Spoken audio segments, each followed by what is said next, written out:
നമ്മുടെ മലയാളി താരങ്ങൾ അന്യഭാഷകളിൽ പോയി അഭിനയിച്ച് അവിടെ സ്റ്റാർ ആകുന്ന കാഴ്ച നമുക്കത്ര പുതുമയുള്ളതൊന്നുമല്ല. മമ്മൂട്ടി, മോഹൻലാൽ എന്ന് തുടങ്ങി വിനായകൻ, ഫഹദ് ഫാസിൽ അങ്ങനെ ഒരുപാട് താരങ്ങൾ അന്യഭാഷകളിൽ പോയി അഭിനയിച്ച് അവിടെ ശ്രദ്ധ നേടിയിട്ടുണ്ട്.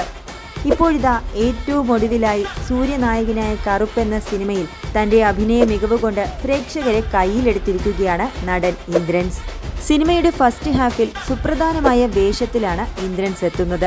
നമുക്കറിയാം, ഇമോഷണൽ രംഗങ്ങൾ കൈകാര്യം ചെയ്യുന്നതിൽ നടൻ ഇന്ദ്രൻസിന് പ്രത്യേക കഴിവ് തന്നെയുണ്ട്. ആ കഴിവ് കൊണ്ട് തമിഴിലും ആരാധകരെ സൃഷ്ടിക്കുകയാണ് താരം. ഇമോഷണൽ രംഗങ്ങളിൽ ഇന്ദ്രൻസ് തമിഴ് പ്രേക്ഷകരെ ഞെട്ടിച്ചെന്നാണ് കമന്റുകൾ. ചിത്രത്തിൽ മലയാളിയായിട്ട് തന്നെയാണ് ഇന്ദ്രൻസ് എത്തുന്നത്. ഇന്ദ്രൻസിന്റെ പ്രകടനം കറുപ്പിന്റെ സംവിധായകനായ RJ ബാലാജിയും എടുത്തു പറയുന്നുണ്ട്. ഏതായാലും സൂര്യയുടെ കംബാക്ക് മൂവിയായ കറുപ്പിൽ മലയാളത്തിൽ നിന്നും നമ്മുടെ ഇന്ദ്രൻസ് ഏട്ടനും നിറയെ കയ്യടികൾ വാരിക്കൂട്ടുന്നുണ്ട്. അതിൽ നമുക്ക് അഭിമാനിക്കാം.